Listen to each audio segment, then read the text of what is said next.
Hi, this is Steve Matthes, and you're watching PulpMX Classic Commentary, and I'm here with Rich Taylor. Rich. We're going to watch 95 Budds Creek, and you weren't here, but you were testing for Honda at the time. Yeah, I laughed that I wasn't here because I think I hit pretty much every race that year except for probably this one, and we're doing commentary on it. Yeah, and so there's a starting line shot of a Bradshaw, Todd DeHoop. Kudrowski's number 7. 11's Big Bird or somebody. I think that's Larry. You think? Larry Ward, okay. yeah, All right. I'm pretty sure. And I don't know, it's Bruce Stratton there, 72. This is the old start. Budds Creek goes up the hill. Fisher, 74 I think there. that's Fisher. Wow. And basically, yeah. You know what amazes me, RT, is the crappiness of these old national tracks. Michael, maybe. But yeah, they didn't groom them in between motos. A lot different than it is today. And the gate drops right there. There we go. That was Lewis there, 15, I think. Yeah, probably, huh? And this is the old start, which comes up straight up a hill. And look at the dust. It was funny, straight up. There's no starts like that now into a quick hairpin, and it was a short start. That's Stratton on the ground right there. Yeah. No way. And there's Mike LaRocco, number 1, the defending champion. He's out front. This is his. You may not know this, RT, but this is his first race back after breaking his wrist or arm, and he just came right back out and grabbed the lead. And look at him. He's on it. A little refreshed, maybe. Yeah, exactly. And there's a Henry number 4, MC's number 3, Albie, Emig. Albie with the 111. Mm-hmm. Albie, when he came over, he was going to take over the world, right? I mean, Roger had bet on him, big on him. I think everyone. He was the hype that year. Look at Factory Phil. Get that thing started. Yeah, We'll two-stroke. See if Albie can manhandle that old Suzuki around this track. Yeah, and so you were a Honda R&D guy for production bikes, but you worked closely with the race team back in. Yeah, back then I was doing all the production testing every day, man. Honda had us so busy. Honda is just an incredible company where they would just test and test and test, and they wanted the best no matter what. Mm-hmm. But actually, the 2 weeks before this race, I was doing full-blown race team testing. It's pretty funny. The bike Henry's riding right here is a setting we came up with. Basically, the week before this race, we came up with a completely new kind of setup for the frame, suspension. Geometries might have been a little bit different on that bike. So you're saying MC's on his 93 bike right here? Yeah, but MC wanted nothing to do with changing up. He liked what he had, and he would ride what we would come up with, but he always went back to his proven setup. And Henry's riding the new settings, let's say. Henry's riding a brand new setting at this race, and it was an awesome setting. I remember just getting on the bike and we came up with the settings, and it was so good. It was really good. And what about this bike in particular, though, was a good bike, right? 95 CR250? Oh, man. There was no better. These race team motors that these guys are using right here are incredible. And I mean, I can't even explain it. Today, I bet you could get on that bike and go just as fast. Any one of us average guys would go just as fast on it as any new 450 CRF or whatever. Really? And there's Art Ekman interviewing Big Mike LaRocco, always a cheerful personality. Yeah, let's Big Mike. see if he smiles at all. Yeah, and there's Fro. Fro's starting to come into his own this year, more and more. And then right behind him is Albie, the 3-time world champion at this point. First year in America, kind of a train wreck, especially in Supercross. Yeah, I don't know if he agreed with the bike so much. Back then, those RMs were a little bit of a handful. They were big and wide, and he was out to prove something, so he was giving it 110% everywhere on the track all the time. You can watch him. I bet he's all over the place. And pretty good battle here for the top five guys going at it. The fun thing to watch is Jeremy, man. He'll charge, but then he kind of just sits back and rides and kind of cruises and still goes as fast as everyone. And then he'll charge a little bit and pass somebody and then kind of cruise a little bit, it looks like. Yeah. He's just so fluid and it makes it look so easy compared to the other guys. This was the year that he dedicated himself to outdoors, and he really wanted to win an outdoor title because everyone had been saying he was such a Supercross-only guy, And there's another year in 95 here at Southwick. He just kills him. Southwick, In the roughest area. Yeah. So, but at this point, I could be wrong, but I believe Henry and MC were right in the points lead going at it. Like a couple points only separated them until what we'll see later happens. They But were battling away this year. it was those two guys that were going to go at it, and Fro was his usual. Like I said, he was coming under his own, but he was sort of wild, kind of sketchy out there in the track a little bit. A little hot and cold. There's Albie, right side up forks, Right. conventional forks right there. Check the straight back action coming out of the corners, just full Euro style. Yeah. First year over here. Look at LaRocco going at it, and How about the dust?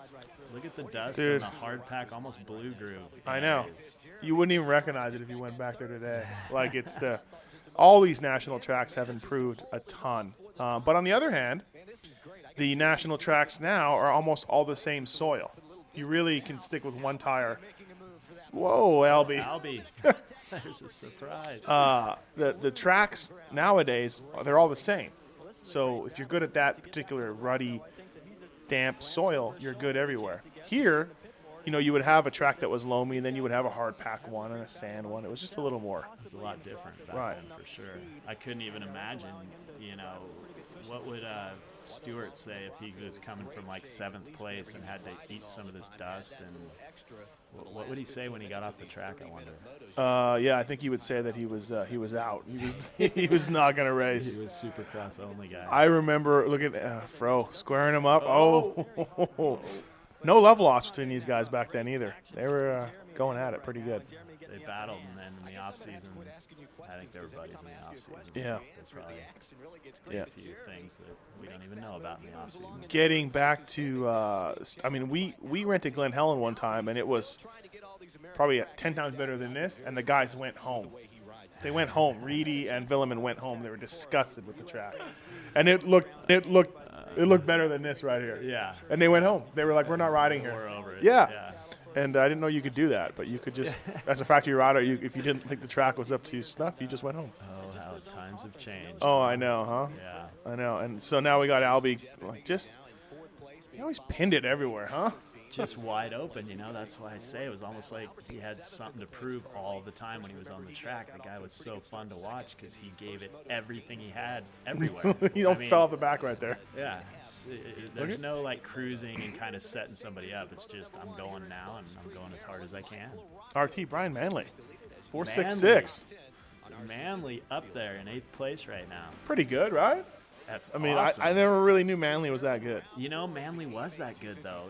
He was a local Southern California pro who ripped, absolutely ripped out here. And he'd go to the Nationals. He'd go to the ones that he wanted to go to, and he was always running up front. He was an awesome starter, so he'd always be at the front of the pack. And then he was just a great rider. He'd hang in there, and he'd do good. And also, too, this was near the end of the season, I believe, or halfway. Bradshaw had made his comeback, 114. And as a kid in Canada, I was like, hey, everybody, it's over. Bradshaw's back. Just everybody get used to seconds and thirds.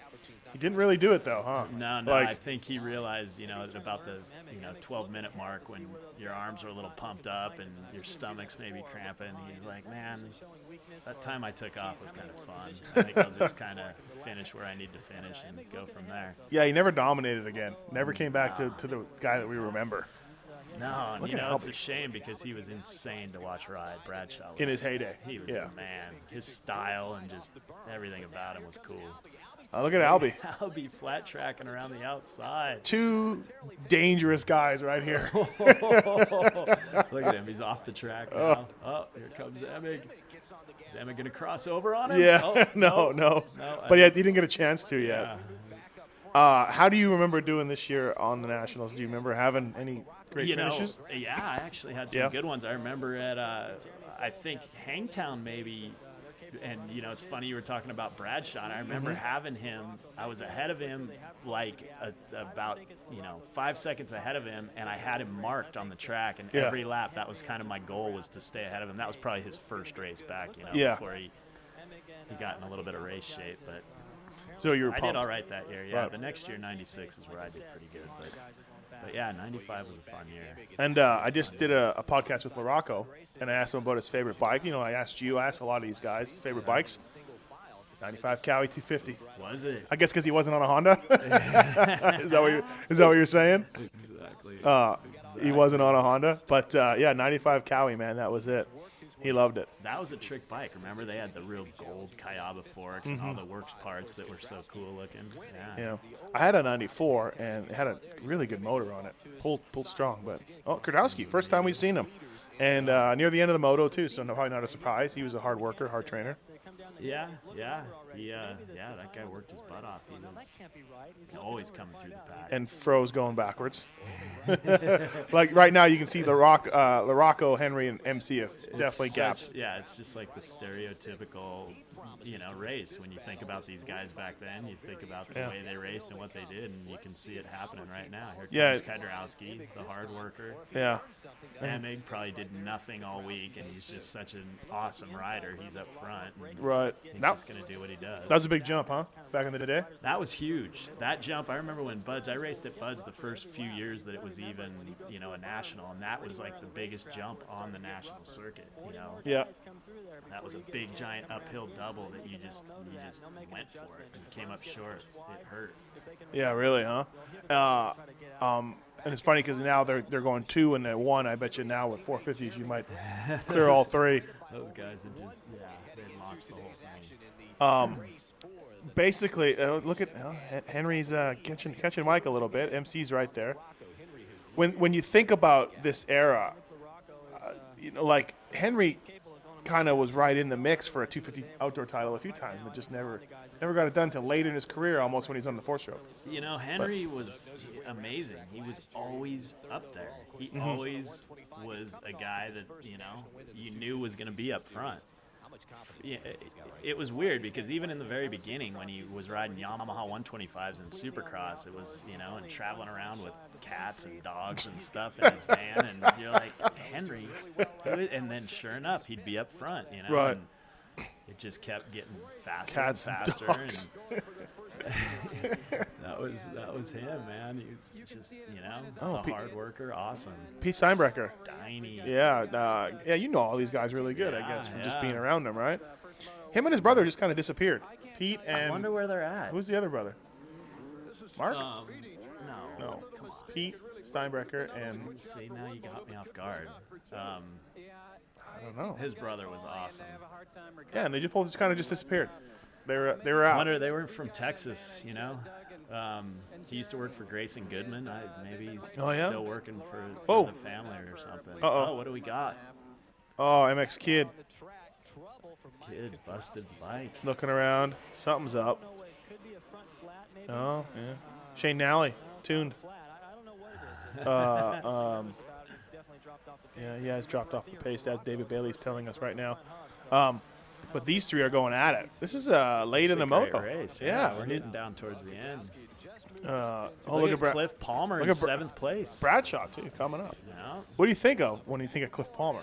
Oh, Palmer was my buddy, man. Was I used he? to live with him. We both lived at Cooper's house in Oklahoma. Oh, watch this. Look at the quick pit stop. Think any of those guys would do that today? Well, we saw what happened at Anaheim 1 with a broken wheel. Yeah, straight on the first lap even, and it was straight back to the pits. Right. Yeah. Are they done? Wait, did I miss something? Why are they taking it off the stand, back off the stand again? Oh, I guess we must have missed something there. That was. Oh, Brian Lunas.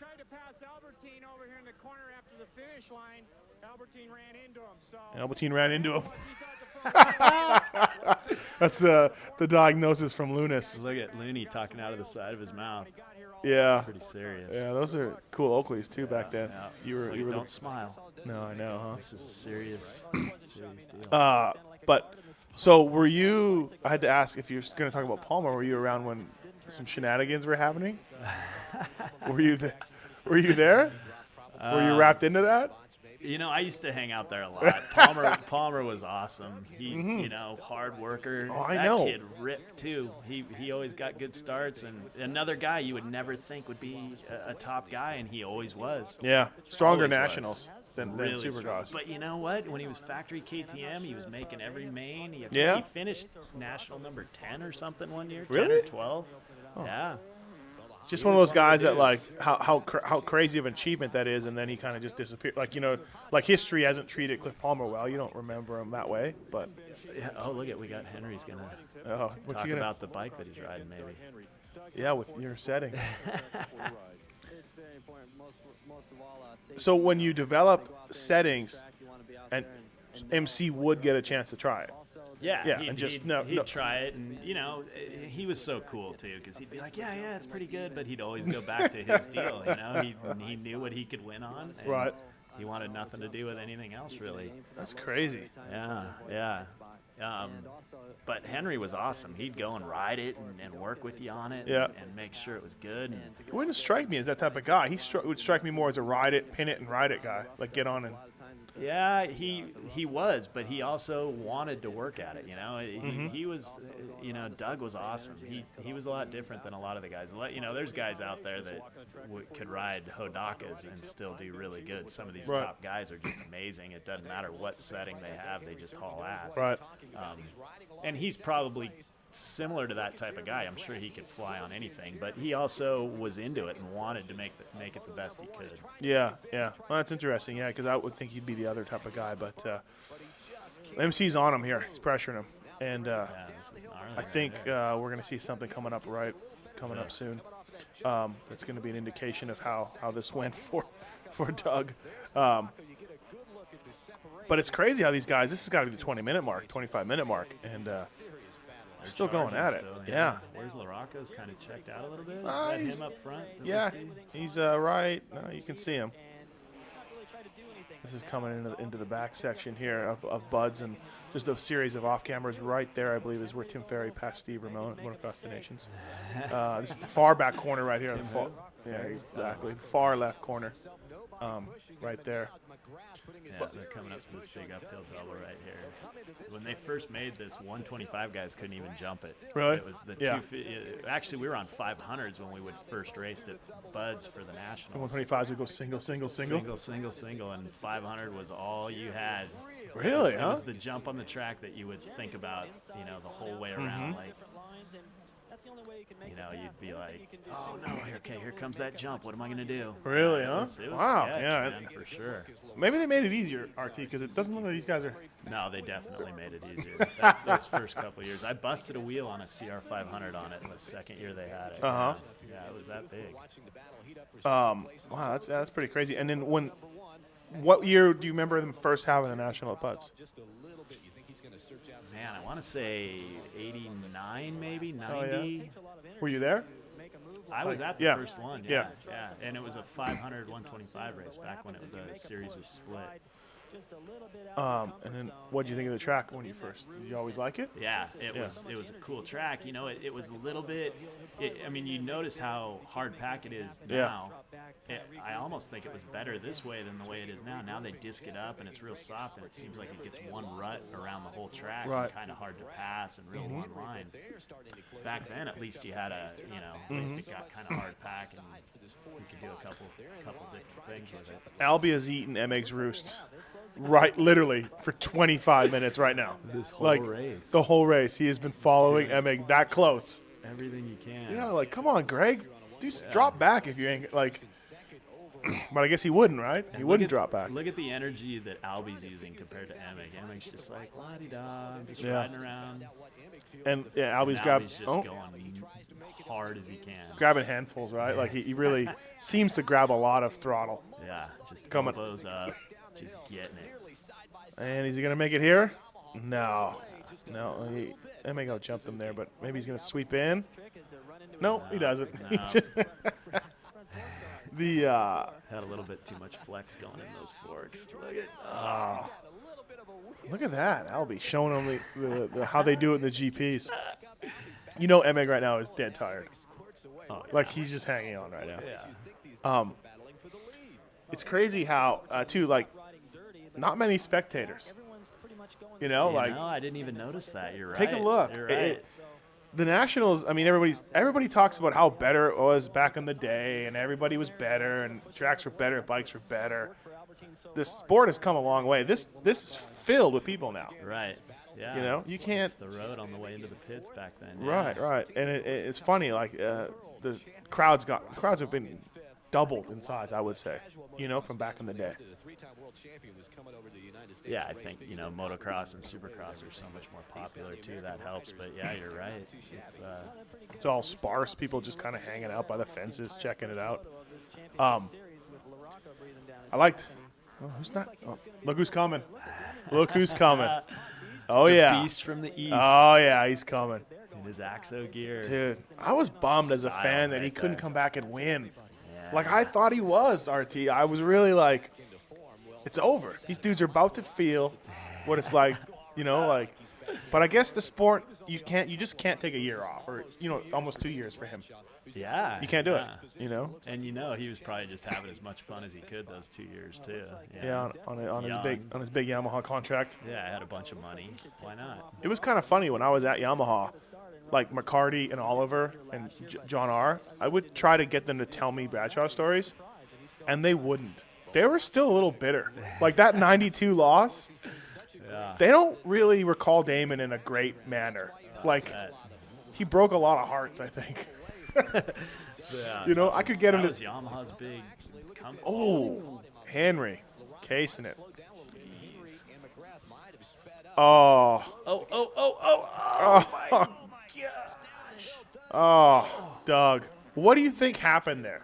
Do you think he got throttle lock? A little bit of whiskey throttle. Really? Man, yeah. But, you know, it was weird because I never noticed you saw that jump before it. He kind of cased the jump before, which kind of maybe just like in his mind he had to grab more throttle. Yeah, he was probably like, man, he's going to pass me right here. I got to get on it. And then when he came into that little G-out section, maybe it just kind of threw him over the back and he was tired. Dude. I don't know. I've raced this track. You've raced this track. That is crazy. If you've ever been to Budds Creek, you almost can't even describe what he just did if you haven't been over that jump. Right. You come up to that thing and you specifically tell yourself, all right, I need to kind of slow way down right here because you could do that. Yeah. And how big was that? look at his shadow right here. You can see his shadow. Rocco's like, oh my God. That privateer guy had the best view of it. Wonder who that was. We need to find out. Yeah. MC one time in an interview said he just couldn't believe it. Like, he just looked up and just saw him skying, you know. Yeah. Last lap, so that he was tired and maybe just got a little whiskey. You know, that was Doug Henry's heart too, right there. There was no way. You know, he kind of screwed up a little bit before it looked like, and he was not going to let MC pass him right there. He was going. Right. And then, what do you think? It was a smart idea to stay on the bike, I guess, right? Better than letting go? Oh, absolutely. I mean, you got to try to ride it out. What do you jump off, you're going to be laying just like that anyways. You know? Right. So you can somewhat less the suspension. Maybe. Look at Doug. Just broken back right here and knocked him out for a year. I'm sure people listening have had this nightmare before. Haven't you ever had that nightmare where you just fly off a cliff? And yeah. That was it right there. That's the nightmare. Yeah, I don't think I've ever done it that bad. But I've definitely had, where you come over a dune or, whatever. And you're just up there, just like, rolling the windows down with your arms. Going, I think it's rolling the windows up. Whatever it is. Yeah, it's crazy. The guys that's an insane crash. This is 1995, so this is how long ago? Look at how close those top three are. Yeah. You know, nowadays the leader would be like 25 seconds in the lead usually. Yeah, Fro hung in there. He did. He wasn't as tired as we thought. He hung in there strong. Fro's riding style was so effortless. You know, he was it? Yeah. I mean, he was just such a good rider. None of us know how good of shape he was ever in, but he always assumed he wasn't in that great of shape. He didn't seem like he would a have trainer. to be. I mean, you just don't go out and get. Absolutely. Yeah. You know, the guy is gnarly. Right.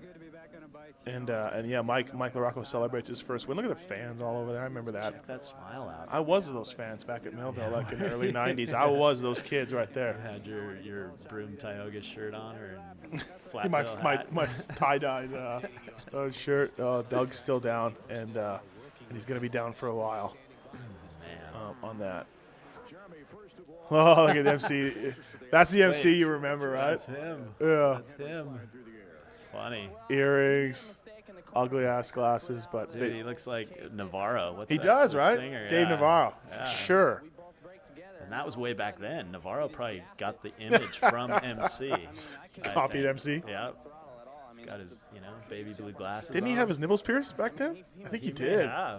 He's got the big earring going. I know. I remember sideburns. I remember my dad was like, like he admired him, but he was telling, like, son, like, don't be like him, like, he's got earrings. You know what I mean? Like, he was like, look at Doug.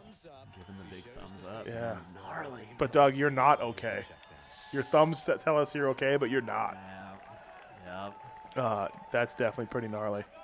And Henry's getting carted off there. Flashback. Maybe you're in this one. Oh, RT. No, these are 125. Oh, so 92. Never, You never rode one? That's who do we got? 23's Tishner right there. Yeah. Was in the lead. Yeah. And Fro. Yeah. Whole shot Fro, on really? 125. Wow. Yeah, but you know what? This year he was ripping, man. Well, this is the year LaRocco lost that points lead. Right there. Carburetor fell off. He said he collided with Tishner and his carburetor got knocked out of the boot.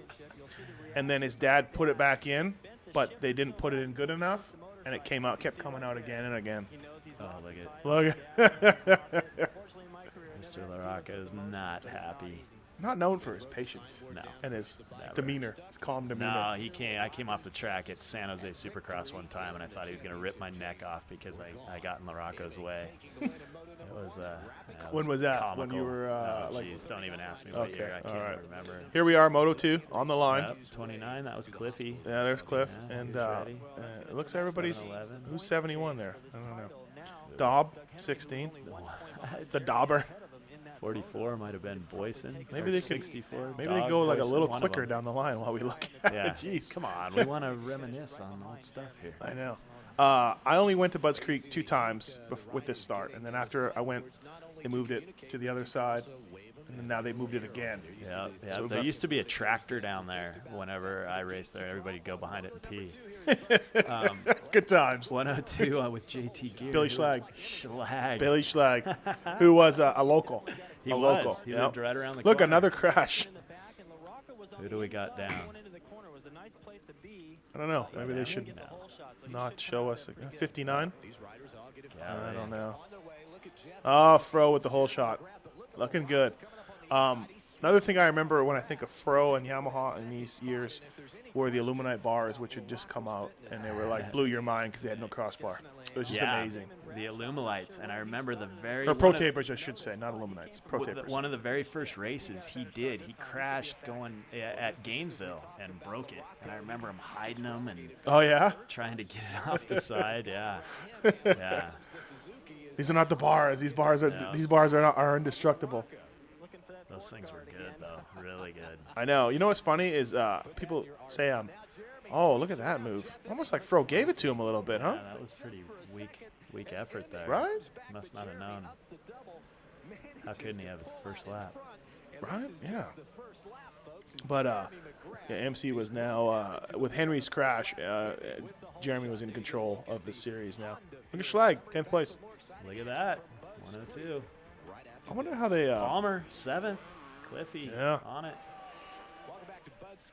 And Albie's in the mix again. And then we got LaRocco, Bradshaw. DeHoop. The MX What's wrong with kid. Kardowski today? On this day, there's Dowd. Look at that. We've never seen Dowd all Was day. that Dowd? 14. Yeah.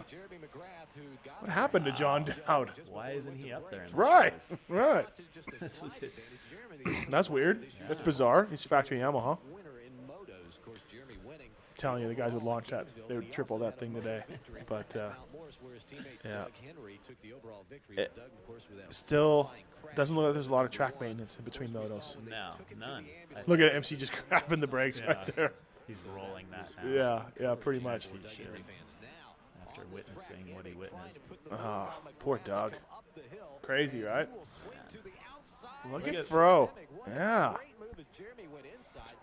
But I think at this point, MC's got him covered. Like, he knows he's not too worried about Right. it, you know? right. He's got the points. And the next year, Fro would win the title after MC hurt himself at Millville. I was, no offense to Emig, but I was pretty bummed out about that. Why? Just because it affected my points. It's all affected it's your all about points. Me. Yeah, because if Jeremy would have won the title, I would have had a top 20 number, and because he didn't, I didn't. Really? It like booted me out. Really? Yeah, it was weird how the points. Oh, because MC got a regular number instead of number 1. Right. Is that what you're saying? Exactly. Ah. Exactly. So it booted you out of the top 20. It booted me. I would have had 29. I had 30. Yeah. That was kind of a big deal back then. I wish they went back to that old system where you earned your numbers. It was better. It was so cool. It was better. Although Tim Ferry would now be a 3-digit guy. But I wouldn't be too pumped on that. But no, I liked it better. I liked seeing who the new numbers were, who gained, who lost. It was exciting. Totally. And totally. And you know, Short would have been number 1, I think, last year or something, wouldn't he? Yeah, Didn't he score more year points before. than anybody? Year before, yeah. That's awesome. Yeah, no, for sure. No, he would have been number 2. He's not going to be number 1 because the champion. The champs always were number 1, but still he would have been number 2. Yeah, and that would have been cool. And you know, I mean, no offense to guys like Sellards and Renard and Lamson, but they hung on so long and took their numbers. And Mike Brown, you know, guys want those numbers, man. Like it's sort of. Look at Albie coming in. Yeah, Albie's on it. How did he ever do this year? I don't think he ever won, did he? No, he never won. He didn't start winning till.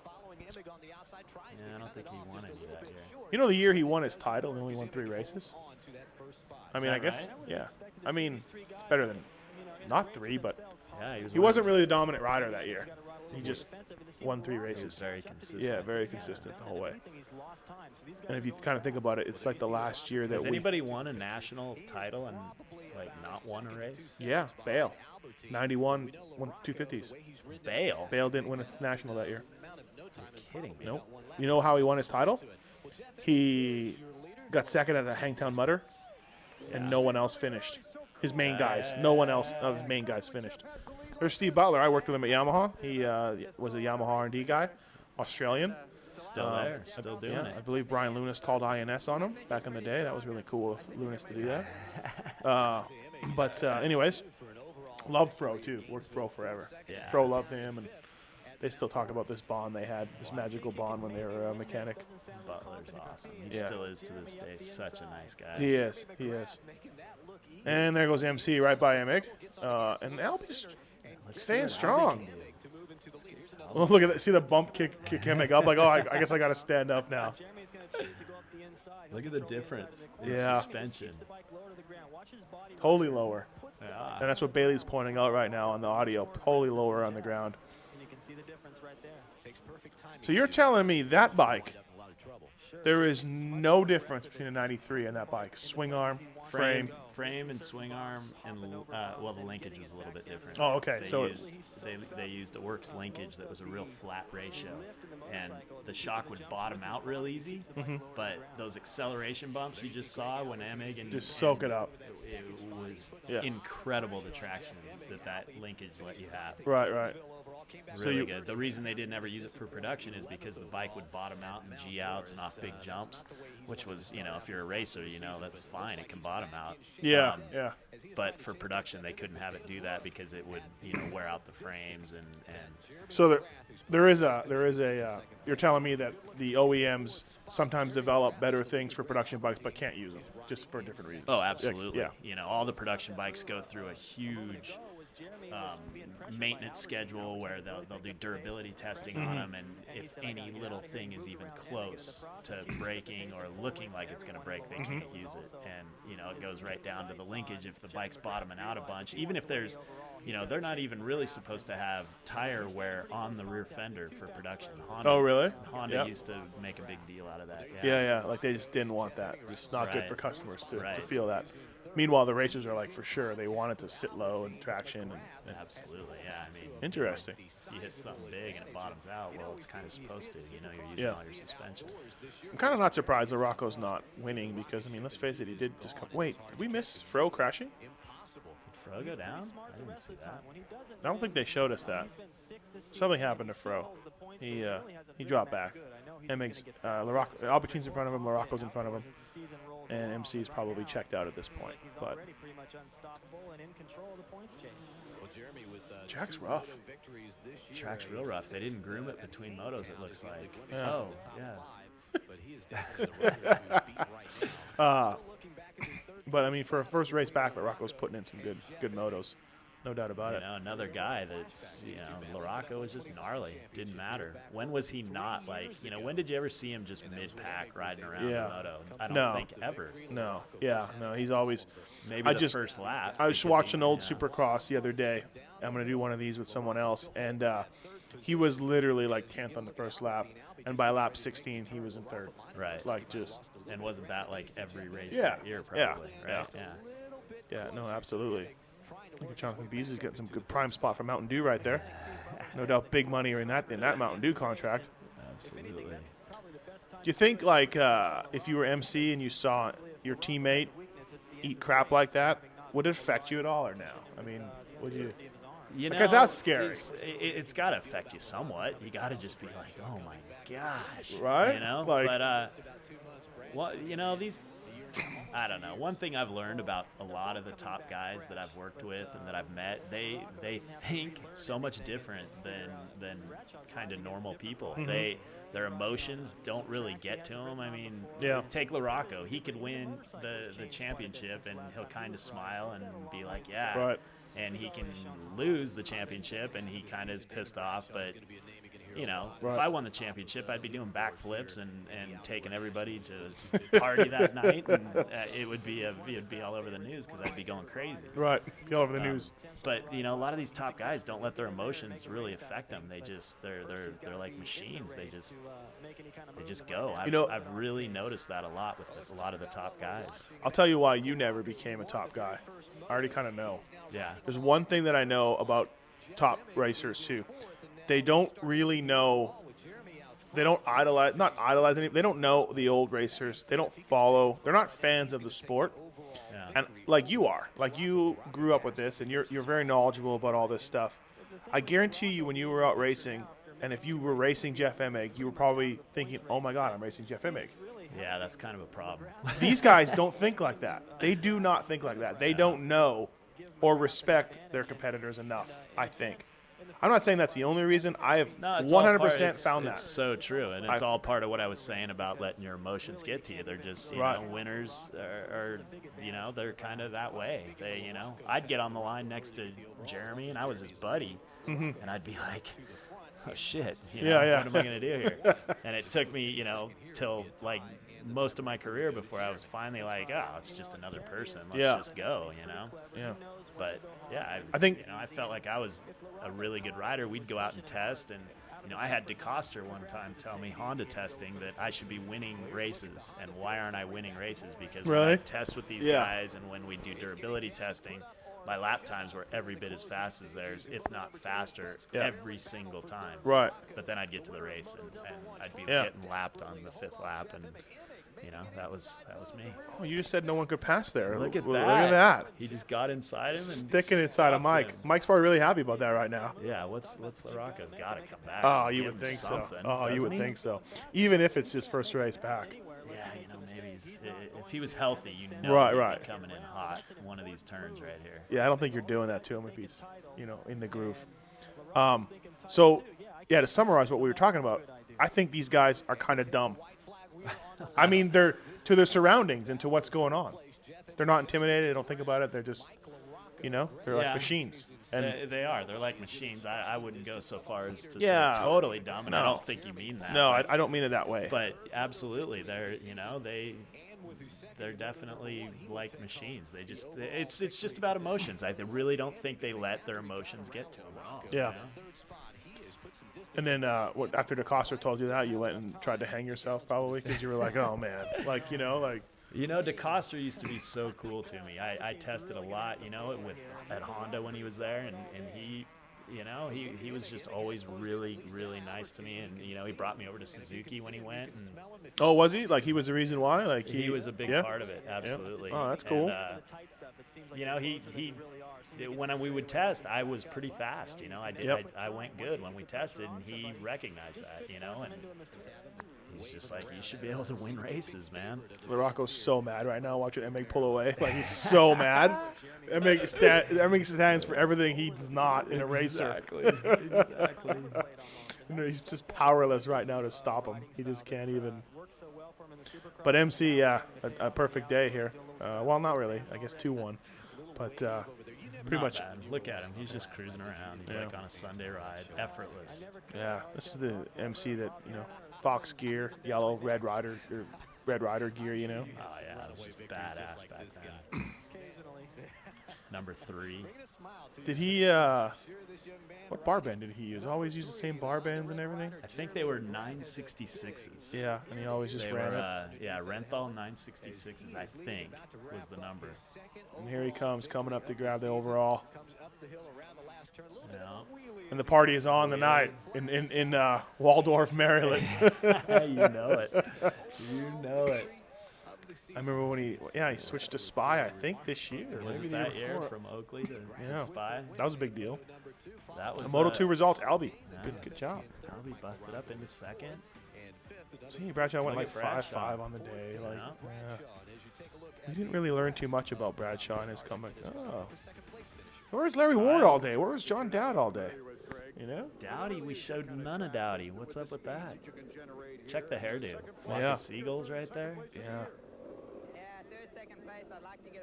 Yeah, he'd like to get a first place. He just said, no doubt he would. That's probably his best moto of the year, though, I bet, because I don't remember him ever getting seconds. I don't know. I think he was up there. His He was first- always battling. He just remember that year he crashed a ton. Yeah, first race, he broke his wheel. I remember that, Gainesville, and it was like a big deal because it was, he was going to come over and show everybody what was up. No, DeCoster thought so anyways. 1-1-1. Yeah. 3 world titles. I like how he tries to fit in, though, bringing the Biaffi gear. The Biaffi Yeah. gear. I was gonna comment on the Biaffi gear. Yeah, that stuff was. Yeah. You come from Europe, you're trying to make an image, And you wear Biaffi. I think didn't he wear a Biaffi helmet? He too, did. which was probably the dorkiest looking helmet ever. Manley. Ever. 10th overall. Brian Manley. Who'd ever thunk it? He was the man. Back And he's then. 3-digit here, but he had been 2-digit, so he had a bad year, and he still comes back as a 3-digit. Yeah. He probably earns another great number. Yeah. There used to be a practice track by Budds Creek called Quasco, and it was the funnest track I think I've ever ridden. It was part of it was sand, the rest of it was loam that went up through these trees. It was so much fun. We used to stay there and just ride for like 2 weeks because it was so good. Yeah. I don't remember that. I don't remember anybody ever. doing that. Norfolk, his mechanic lives right down the street from that. Yeah. The Norfolks are from there. And Pastrana's not far away either, from what I know. Yeah. But look at that. Henry, he was right around the points lead. See, Kardowski's 3rd. He just had a bad day. Yeah, look at Dowd, he was 4th. Right. Come on. That's kind of weird. Well, Kyle in 7th? We didn't see any of Kyle hardly. yeah, they really focus on too many other guys here, I don't think. But, hey, One of the years before this, just real quick, we were at Norfolk's. We were all staying there. It was when Jeremy was still on peak. And Jeremy Buell was there, and the Smale was there, Lance Smale. yeah. And Grayson Goodman. Man, there was Cliff Palmer. There was a bunch of us, and we had these mini bike races out. And Norfolk has this huge grass lawn out in front of their house, and they had this old Z50, but one of the super old ones with no suspension, nothing. Right. And we had these timed mini bike races out there, and we ended up blowing the rear wheel up, and Norfolk's dad made a wheel spacer and bearing out of wood.